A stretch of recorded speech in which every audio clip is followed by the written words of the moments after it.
নমস্কার বন্ধুরা, আমি আমার চ্যানেলে আপনাদেরকে স্বাগত জানাই। বন্ধুরা, আমি এখন আছি ব্যারাকপুর প্ল্যাটফর্মে। আর আজকে আমি শিয়ালদা গোড্ডা মেমো প্যাসেঞ্জারে ট্রেন জার্নি করব।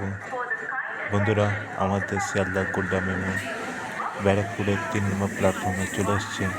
তাহলে বন্ধুরা চলুন এবার জার্নিটা স্টার্ট করা যাক। আর বন্ধুরা, আমার চ্যানেলে যদি আপনারা নতুন থাকেন তাহলে আমার চ্যানেলটাকে প্লিজ সাবস্ক্রাইব করবেন।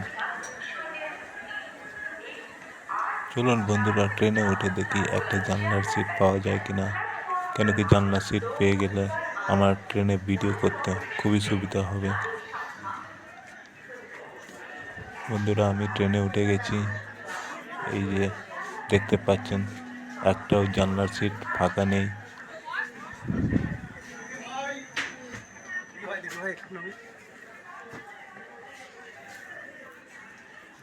भाई गिरा गया।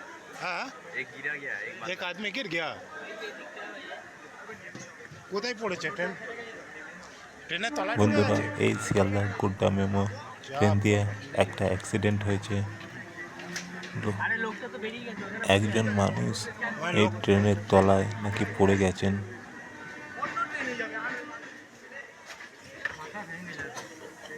ও ইনি কি ট্রেনের তলায় ঢুকে গেছিলেন? ইনি মনে হয় ইনি এই এই যে বন্ধুরা, উনি যে মহিলা যিনি বসে আছেন, ওনারই ট্রেন দিয়ে অ্যাক্সিডেন্ট হয়েছে। ভগবানের দয়া উনি প্রাণে বেঁচে গেছেন, কিন্তু ওনার মাথাটা ফেটে গেছে আর অনেকটা রক্ত বেরোচ্ছে। বন্ধুরা, জিআরপিকে খবর দেওয়া হয়েছে। এবার জিআরপি কিছুক্ষণের মধ্যে এখানটা আসবেন, ওনারা ওনাকে নিয়ে চলে যাবেন।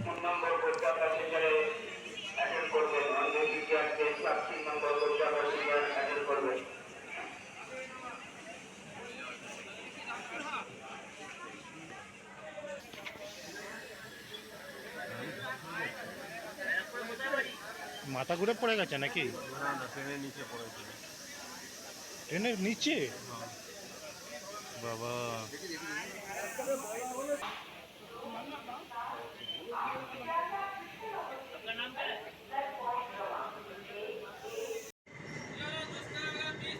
বন্ধুরা, আজকে এই অ্যাক্সিডেন্টটা দেখে মনটা খারাপ হয়ে গেল, কিন্তু ভগবানের দয়ায় উনি প্রাণে বেঁচে গেছেন।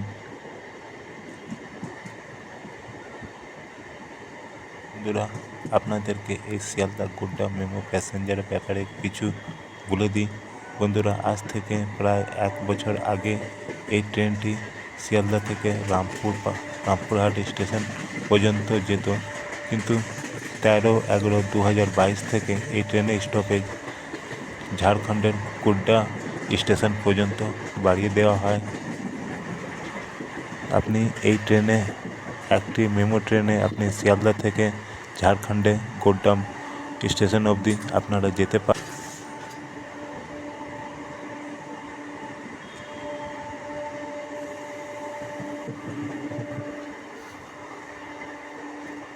আর বন্ধুরা, এই মেমো ট্রেনের আমার একটা জিনিস ভালো লাগে, কি আপনি যে কোনো বগিতে উঠলে আপনি অন্য বগিতে ইজিভাবে যেতে পারেন, যেটা কি অন্য লোকাল ট্রেনে সম্ভব হয় না। এবং যেহেতু এই মেমো ট্রেনগুলো অনেক লং জার্নি করে, তাই জন্য প্রত্যেকটা বগিতে একটা করে বাথরুম দেওয়া হয়।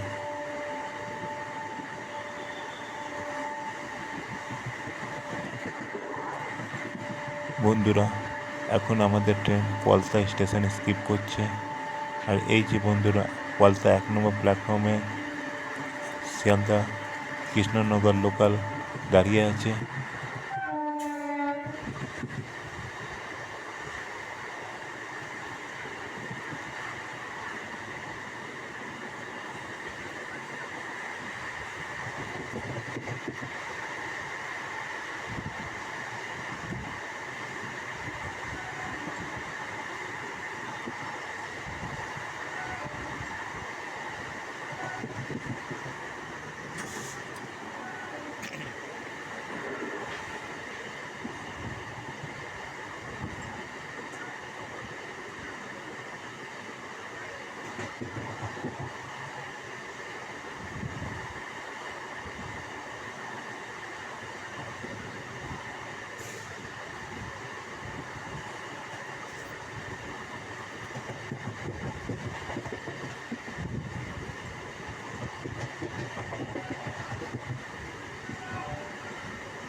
এই যে বন্ধুরা, আমাদের ট্রেন পৌঁছালো ইছাপুর স্টেশন।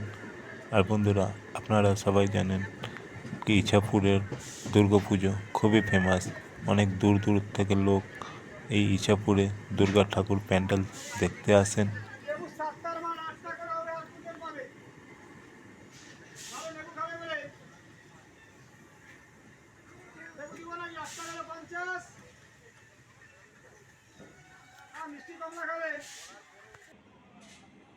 আর বন্ধুরা, আমাদের সঙ্গে সঙ্গে ইছাপুরে 1 নম্বর প্ল্যাটফর্মে আপ কৃষ্ণনগর লোকালও পৌঁছে গেছে।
বন্ধুরা, আমাদের ট্রেন পৌঁছালো শ্যামনগর স্টেশন এবং আমাদের সঙ্গে সঙ্গে আবার 1 নম্বর প্ল্যাটফর্মে আপ কৃষ্ণনগর লোকালও শ্যামনগর স্টেশনে পৌঁছে গেছে। আর বন্ধুরা, আপনাদেরকে শ্যামনগরের ব্যাপারে জানিয়ে দিই, শ্যামনগর স্টেশনের পাশে একটি কালী মায়ের খুবই সুন্দর মন্দির আছে। আপনারা এই মন্দিরে ফুল ফ্যামিলি নিয়ে ঘুরতে আসতে পারেন।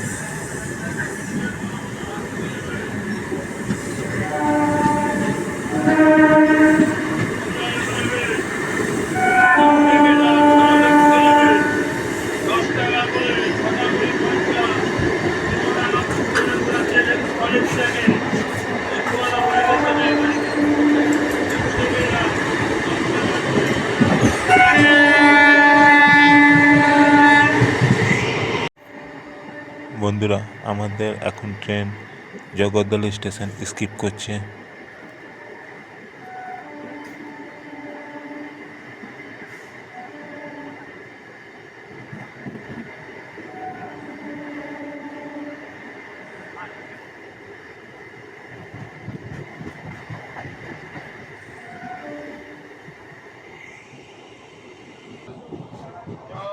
বন্ধুরা, আমার খুব জোরে বাথরুম পেয়েছে, কিন্তু এই দেখছেন বাথরুমটা নোংরা করে রেখেছে। দেখি অন্য বাথরুমের কি অবস্থা। বন্ধুরা, এই বাথরুমেও পুরো জল ভর্তি আছে, মানে দুটোই বাথরুমের অবস্থা খুবই খারাপ। তাই আমাকে মনে হচ্ছে নৈহাটি নেবেই আবার বাথরুম করতে হবে। এই যে বন্ধুরা, জগদ্দলের পর এখন আসবে কাকিনাড়া, যেখানটা আমাদের ট্রেন দাঁড়াবে না। তারপরে আমাদের স্টপেজ নৈহাটি। আমাদের নৈহাটি স্টেশনে আমাদের ট্রেন এন্টার করে গেছে। আর বন্ধুরা, নৈহাটির ব্যাপারে কিছু বলে দিই। বন্ধুরা, এই নৈহাটি শহরেই সাহিত্য সম্রাট ঋষি বঙ্কিমচন্দ্র জন্ম হয়েছিলেন। এবং বন্ধুরা, আমাদের এই নৈহাটি শহরের বড়মার মন্দির খুব বিখ্যাত। আর বন্ধুরা, আজকে ভিডিওটাকে আমি এখানটায় শেষ করতে হচ্ছে। আবার দেখা হবে একটা নতুন ভিডিওতে, আবার একটা নতুন ট্রেন জার্নিতে। তাহলে আপনারা ভালো থাকবেন, নিজের খুব খেয়াল রাখবেন। নমস্কার।